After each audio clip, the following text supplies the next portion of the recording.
we haven't been honest with ourselves in the last 73 years, and we are not being honest now.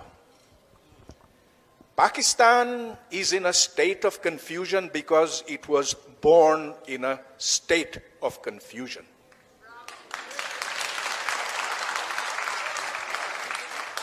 The basis of Pakistan, as articulated by Muhammad Ali Jinnah, was that there are only two nations that live on this subcontinent.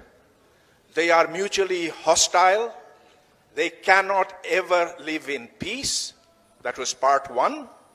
Part two was that Muslims form a nation. Well, the first is, given Narendra Modi's ascent to power, something that we can talk about, that hostility exists between religions, and between Hinduism and Islam there was a particular kind of hostility. So we can talk about that. But the second part is completely nonsensical.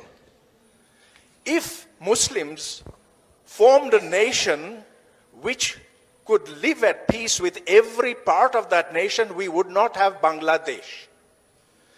So Najmuddin Sheikh Sahab, you said you didn't want to address Bangladesh. I want to address it because that is not allowed in our official narrative. All we hear is that it was conspiracies. And there couldn't be a bigger nonsense than that. We mistreated the Bengalis. We thought of them as lesser people. We exploited them, and then we massacred them.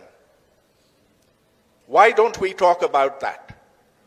Now, if Muslims could always live in peace together, you would not have the separatist movement in Balochistan, which again nobody is allowed to mention.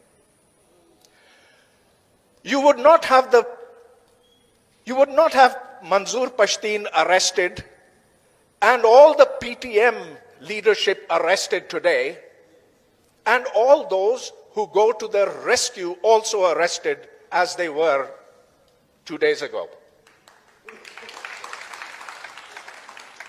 This establishment is terrified that there is more than one kind of Muslim in Pakistan. This establishment cannot live with diversity. Now, all this goes back to the idea that somehow if Hindus and Muslims could be separated, then there would be nirvana, there would be utopia. Mr. Jinnah, who we all hold in such great regard, is the founder of Pakistan, but he never was able to put down what that Pakistan was to be. He never wrote a single research paper. He never wrote an essay. He gave a lot of speeches which at different times said very different things. And so yes, the audience here will applaud what he said on the 11th of August 1947. But do they want to hear what he said in the frontier, where he said, "You are Muslims first and Indians second"? And this was before Pakistan was formed. In 1948, here in Karachi, addressing the Bar Council, he said, "This will be a land where Islamic law will be applied." He didn't have an idea of Pakistan. I'm sorry, although many of you believe that he did not. In 1945, when he was asked by Maulana Madani, "What will Pakistan be?" he said, "Don't worry about that now. We have plenty of time. When we achieve Pakistan, we'll see what it's going to be." So there was nothing about how you would get rid of Jagirdari. There was absolutely no mention at all. Would Pakistan be a federation or a confederation? Nothing on that. How would Pakistan survive in a world where science and technology is what makes countries strong? He had no plans for that. And so Pakistan was born in a state of confusion. And that confusion should have ended in 1971 when the two-nation theory went into the Bay of Bengal. We should have gotten rid of the two-nation theory then. It makes absolutely no sense today. It is nonsense today. So I can be arrested for that? Yes? So those in the...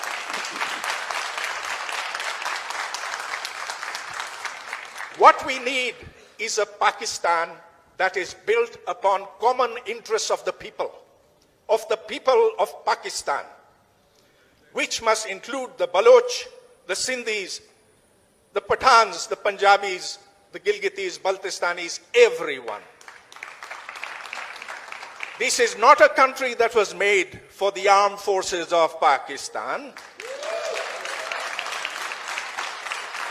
This is a country that was made for its people.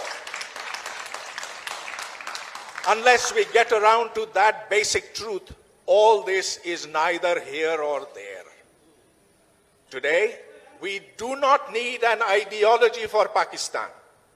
Countries survive without ideologies. Holland has no ideology, nor does Japan. And look at Bangladesh, who were our poor cousins. They're doing so much better than we are. Their foreign exchange reserves are 4 times ours. Their quality of life index is so much better. Why? Because they don't have an ideology, and we do. However, thank you for that wonderful documentary you made. It showed, it's a potpourri. It shows all the confusions, all the issues that confront us today, and we must find our way out of that morass, and the way out is by becoming a normal country. You see, normal countries don't have ideologies. Normal countries simply work for the benefit of their citizens, and those countries not just survive, they thrive. We should thrive. Thank you. Wow.